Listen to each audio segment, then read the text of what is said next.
जो चुकीचा वागेल त्याला शासन झालंच पाहिजे. तो किती मोठ्या बापाचा असू द्या किंवा किती मोठ्या वशिलाचा असू द्या, त्याची फिकर आम्ही करणार नाही.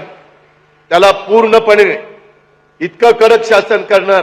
आमचा तर प्रयत्न चाललाय. ते शक्ती कायदा आपण दिल्लीमध्ये राष्ट्रपती महोदयांच्याकडे गेलाय, तो लवकर मंजूर करून आणायचा आहे.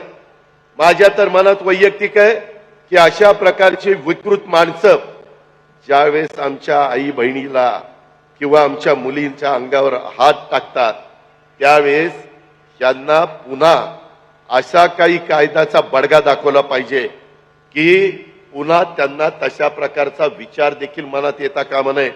त्यांचं माझ्या भाषेत सांगायचं तर काढून टाकलं पाहिजे, परत नाहीच.